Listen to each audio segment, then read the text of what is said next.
Hello, कैसे हो आप सब? आई होप कि आप सब बढ़िया होंगे। तो आज की वीडियो में हम बात करने वाले हैं रामजस कॉलेज के बारे में।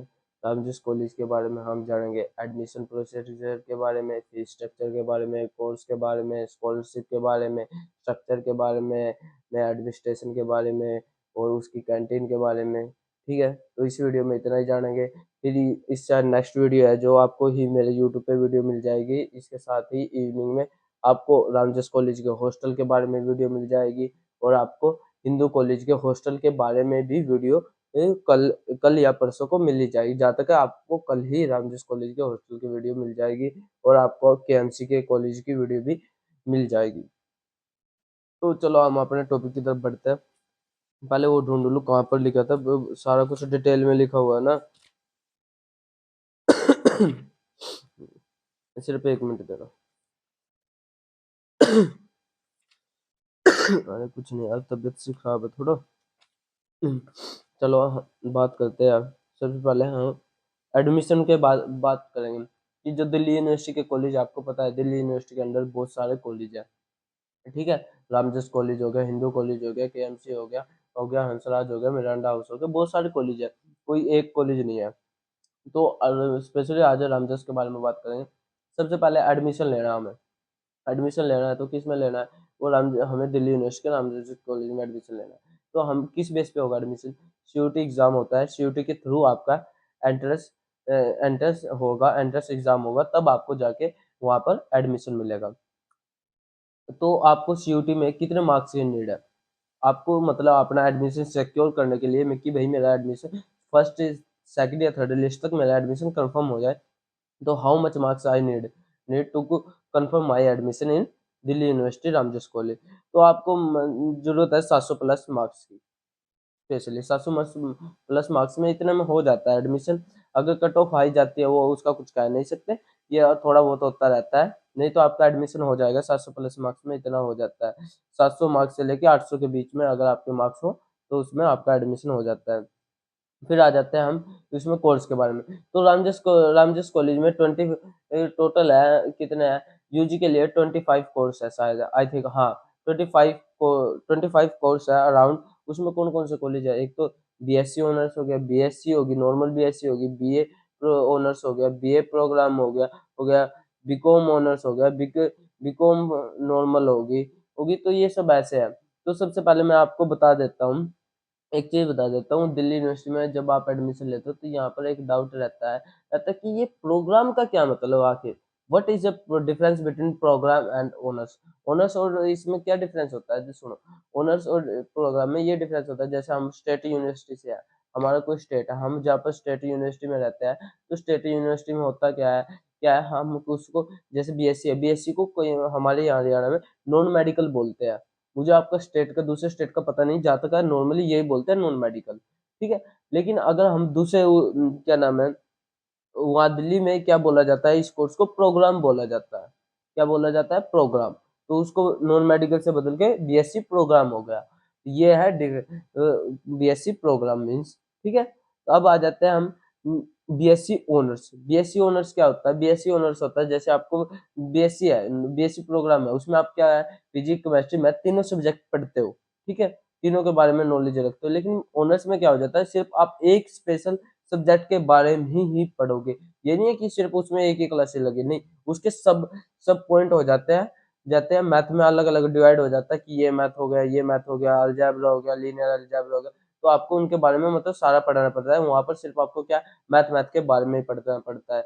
जैसे बीएससी है, बीएससी देखो, बीएससी हो गया, बीएससी नॉर्मल हो गया, फिर बीएससी ऑनर्स में क्या आ जाता है, फिजिक्स ऑनर्स से आ जाता है, मैथ ऑनर्स आ जाता है केमिस्ट्री ऑनर्स आ जाता है, बीए में हिस्ट्री ऑनर्स आ जाता है, बीए पर नॉर्मल हो गई, फिर एक बीए नॉर्मल हो गई, फिर B history, political, economic, geography, Sanskrit honours हो गया, संस्कृत का नॉर्मल डिपार्टमेंट ऑनर्स का हो गया, हिंदी का हो गया इंग्लिश डिपार्टमेंट हो गया, साहित्य डिपार्टमेंट हो गया। तो ऐसे करके सब डिपार्टमेंट है। और पीजी के लिए भी डिपार्टमेंट है, एमए एमएससी हो गई, ये सब। ठीक है, तो फिर अब आ जाता है हम नॉर्मली फीस स्ट्रक्चर के बारे में। देखो, जो बीएससी है, बीएससी की नॉर्मली साल की फीस है, जब हमारे टाइम में थे, हमारे टाइम में मैंने 15,000 के अराउंड पे की थी 1 ईयर की।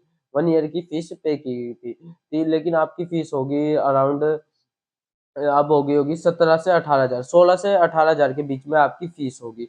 ये सिर्फ एक कोर्स के लिए नहीं है, ये सब कोर्स के लिए नॉर्मली यही बोल रहा हूँ मैं, 16 से 18 हजार के बीच में। क्योंकि अगर आप बीएससी को लेके, बीएससी की 16,899 857 पता नहीं ऐसे ही कुछ समथिंग है, ठीक है। मैंने सिर्फ 16 के ये लिखा है, वो अराउंड फिगर नहीं लिखा। और बीए की भी ऐसा ही 16,500 है कुछ। बीएससी की है, बीएससी जो नॉर्मल है उसकी 17 हजार है, हजार है। तो मैंने नॉर्मल एक पॉइंट लगाया कि 16 हजार से लेके 18 हजार के रेंज के बीच आप सबकी क्या है फीस होगी 1 ईयर की। ये इतनी ज्यादा महंगी क्यों है, एक्सपेंसिव क्यों है? क्योंकि आप जब वहां पर क्लासे लोगे ना, जो क्लासे लेगे, आपके सब कुछ बजट वहां पर कट होगा। आपके जो कॉलेज है, कॉलेज में जाओगे, कॉलेज में देखो सबसे पहले आप लाइब्रेरी में जाओगे। आपको देखो, आप स्टेट यूनिवर्सिटी में क्या करते हो, स्टेट यूनिवर्सिटी में आप बुक खरीदते हो अपने स्टडी के लिए, लेकिन वहां पर आपको क्या है, बुक खरीदने के लिए की कोई जरूरत नहीं है आपको। You don't have a need to buy a books from outside. You can go library and issue the book. आप बुक को इशू करवा सकते हो वहां से, ठीक है। आपको क्या है, आपका लाइब्रेरी के क्या है, आपने पहले दे चुके हो आप 1 साल की फीस। वहां से आप बुक चाहे कितने दिन के लिए इशू करवाओ, 10 हफ्ते के लिए होती है और 15 डे के लिए होती है, लेकिन वो हो जाता है। आप वहां पर जाओगे, जिस दिन बुक जमा करो उसी दिन दोबारा इशू हो जाती है, वो कोई पंगा नहीं है, ठीक है, इशू नहीं है कोई। तो इसमें मतलब फिर आगे आपका जिम हो गया, अदर आपके क्या है, फेस्ट होते हैं कॉलेज में, कल्चर होते हैं, ठीक है, प्रोग्राम एक्टिविटी होती है, जो आपके कोर्स है उसकी एक्टिविटी होती है। तो इन सब के लिए खर्चा हो जाता है, ये अराउंड ये इतनी फीस होती है, ठीक है। फीस के बाद फीस हो गई, फीस के बारे में हमने बात कर ली। लेकिन अब हम बात करेंगे हम स्कॉलरशिप के बारे में। देखो भैया, हमारे यहाँ मैं एक मिडिल फैमिली से हूँ, मैं एक मतलब नॉर्मल फैमिली से हूँ। तो क्या कोई मुझे स्कॉलरशिप मिलेगी? देखो, चाहे कोई नॉर्मल फैमिली से हो या ना हो, ठीक है, मैं सबको बोलूंगा कि चाहे कोई भी हो, हर स्टूडेंट क्या है, इन स्कॉलरशिप के लिए अप्लाई करो, सबको मिल सकती है। देखो, दिल्ली में रहोगे तो सबको जरूरत पड़ती है, ऐसा नहीं है किसी को जरूरत नहीं पड़ेगी। कोई अलग ही अमीर बाप का बेटा है तो वो कुछ कह नहीं सकते, पर वैसे आप सब अप्लाई कर देना, ठीक है। तो अब आ जाते हैं स्कॉलरशिप के बारे में। सबसे पहले बात करेंगे हम financial aid. Financial aid scholarship होती है, ये कहाँ पर दिखेगी आपको? जब आप एडमिशन ले लोगे, आप यूजी स्टूडेंट के लॉगिन करोगे, तो वहाँ पर आपको क्या फाइनेंशियल एड के नाम से एडवर्टाइजमेंट मिलेगी। वहाँ पर आपको जाना है, आपको डॉक्यूमेंट फिल करना है। डॉक्यूमेंट आपको 3 से 4 चार चीजें फिल करनी होती है। आपका सिग्नेचर होगी, फोटो होगी कॉलेज आईडी कार्ड होगी, बस मार्कशीट होगी। मार्कशीट आपकी +2 की चलेगी, उसमें कुछ नहीं है। तो वहां से आपको ये लगा लो 2-2.5 हजार रुपये मिल जाएंगे, ठीक है। वो लगा लो साल में आपको 2-3 बार मिल जाते हैं। भाई बहुत बड़ी बात है अगर 2-2.5 हजार रुपये मिल जाते हैं, ठीक है। भैया 2-2.5 हजार रुपये की स्कॉलरशिप बताओगे और कोई नहीं, रुको यार। देखो, फिर आ जाते हैं सेकंड स्कॉलरशिप। सेकंड स्कॉलरशिप होगी हमारी नेशनल स्कॉलरशिप, ठीक है, एनएसपी।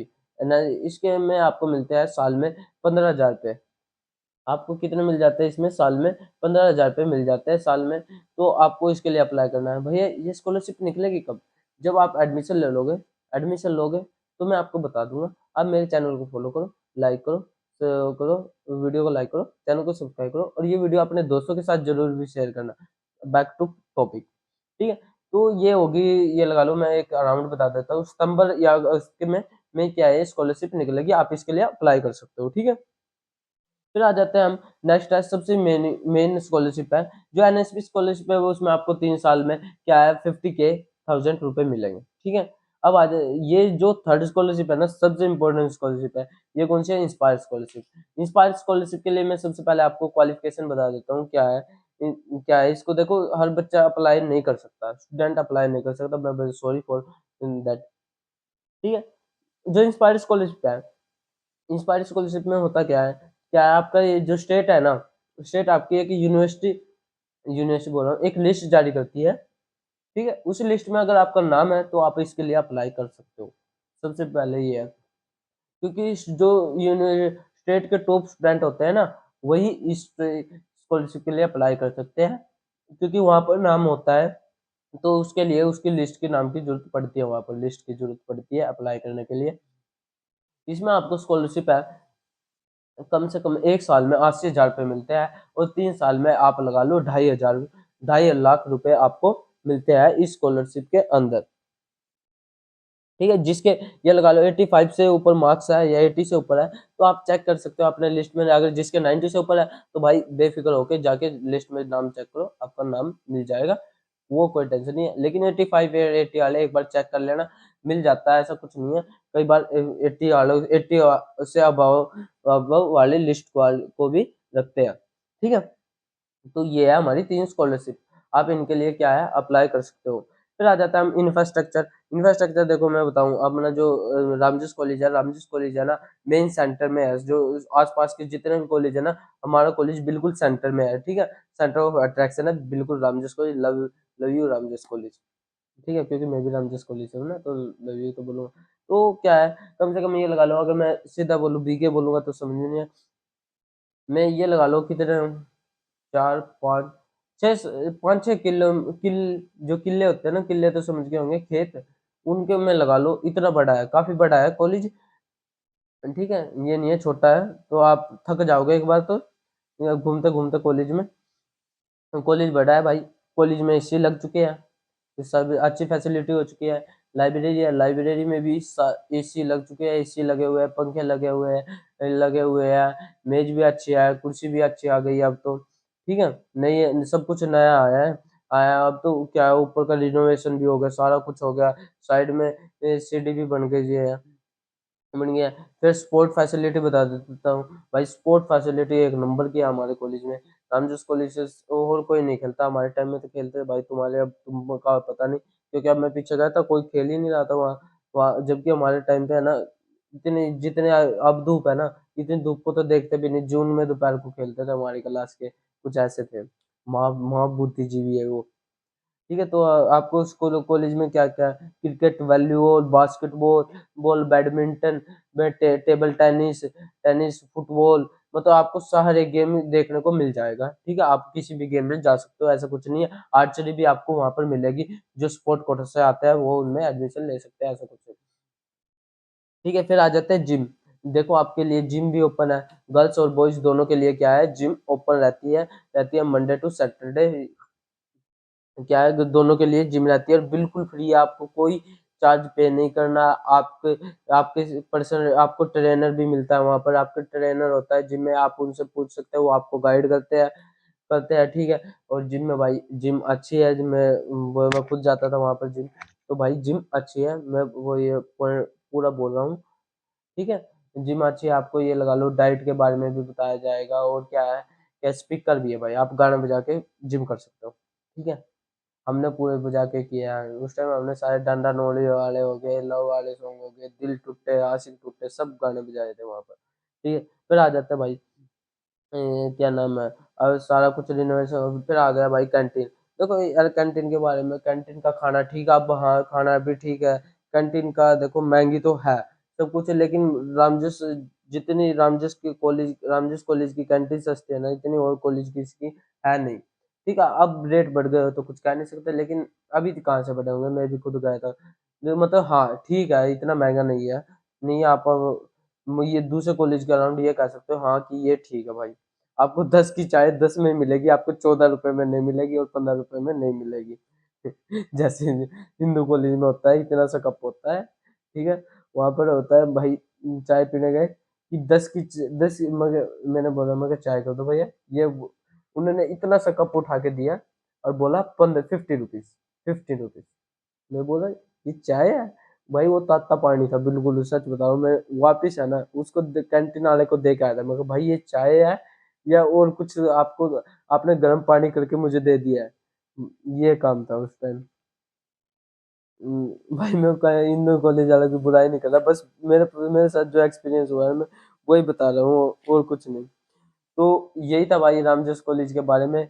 अगर आपको और कुछ जानना है रामजस कॉलेज के बारे में, तो आप कमेंट सेक्शन में कमेंट करके पूछ सकते हो, ठीक है। और आप जो हॉस्टल के बारे में वीडियो आने वाली है, आप वो भी जाके देख सकते हो। Thank you guys to watch this video.